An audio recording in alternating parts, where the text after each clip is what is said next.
Hi and welcome to this edition of Out the Box. My name's Paul. Today we're going to have a look at what is in this box. Yep, the name gives it away. It's a WatchGuard appliance. WatchGuard create a range of firewalls, desktop models and rack mount models. Today we're going to be having a look at the WatchGuard T45. There are a number of derivations of this. There's the T45 standard, T45 with a PoE port, T45 wireless, I think that has the PoE port as well, and the T45 CW, which is a 5G failover device. They're all in the same chassis, even the wireless ones as well. They don't have external antennas, the wireless is built in. So if you look at this review, most of what you're going to see is pretty much the same. So it's not going to be a big technical overview, as always. Going to be really about showing you what is in the box, which isn't a lot. Just having a quick look because I think I've missed it. There is a basic get starting guide that's in here. All right. Oh, I found it. There we go. We're all right. There we go. A bit unprepared. So here's your get started guide there. Let the camera up. There we go. There's your get started guide. All right. This is manageable. And can be set up to be done directly from the cloud. The cloud here, we're just recording this in February 2024. So the cloud management is still developing. Probably about 60–70% of the features that you have if you manage it locally are available in the cloud. But it does mean that you can just plug it in and set it up and do it directly through a web browser from wherever you are. But otherwise it is managed directly on the box using a web browser. So really simple to use. From that point of view. WatchGuard have been around for many, many years. They're one of the oldest firewall vendors in the world. So you've got your get started guide. You're going to get probably about 2 meters of a green Ethernet cable. You are going to get your power pack here. Ours came with a range of different ones for the UK, America and Europe. We've changed ours out to be the Australian one because that's where I am. All right, and then you have the connector on the end. What do I like about the connector? The connector is actually a screw-on, all right, because often we maybe don't, we just put this on the shelf in a rack. There are some great aftermarket rack mount kits for this by Rack Mount IT that are worth a have a look at. But if not, this actually goes in, and I'll hold this up there for you, all right, and we can actually screw that into place. So once it's actually in place, it's not going anywhere. So that is a really good add-on for this. Then let's actually have a look at the device itself. This is a 5-port device. On the front here, probably not a lot to show you. Let's hope the camera, there we go.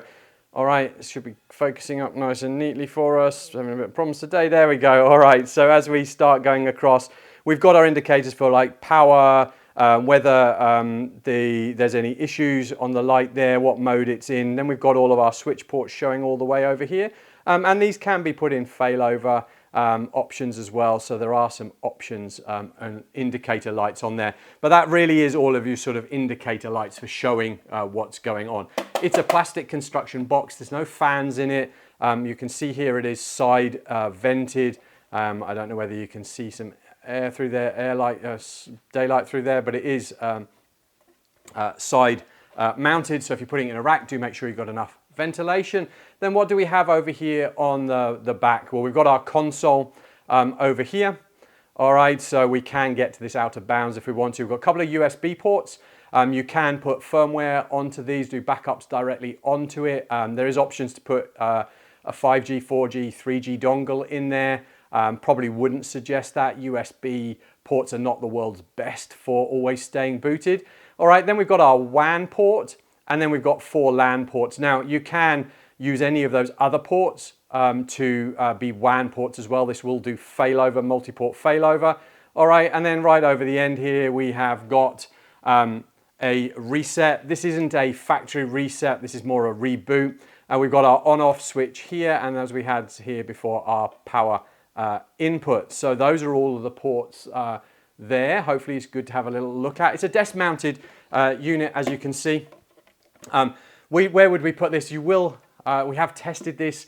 You will get around about a gig-a-second throughput with one user before you put lots of firewall rules on. So this is probably the mid-range of the desktops. There's a T25, T45, and then a T85. So you will get a good throughput, but obviously the more firewall rules you put on here, the more things that you might be doing, because obviously this is a subscription-based solution. So if you want to do ransomware, crypto protection, you want to do spyware and anti-malware protection, all of those type of things, they do take up CPU and RAM. So nice and neatly out of the box. Yes, if you've got a 1 gig connection, I'm talking probably more of the 1 gig by 100 meg upload, 1 gig by 50. If you're putting this on a 1 gig by 1 gig, then it probably will struggle, and you need something probably more in the rack mount range. But if you're just looking for, on an NBN service that's asymmetrical, then this is a good starting point for those higher, and maybe for 15 users. Something like that. Really easy to configure. Great lot of services. I would suggest you put at least basic security on here. If you can go there, get total security. Total security gives you some endpoint protection. It gives you ransom and cryptoware protection on the box as well. So hopefully that's been useful. Head on over to our YouTube channel. We've got plenty more box openings on network and wireless and firewall devices. We've got how-to guides. We've got how to secure your WatchGuard, I think, in 45, or how to secure your network with a WatchGuard in like 45 minutes. And I step you through every config screen on a WatchGuard so that you could put this in and get your network safe and secure really easily. So why don't you subscribe and stay up to date?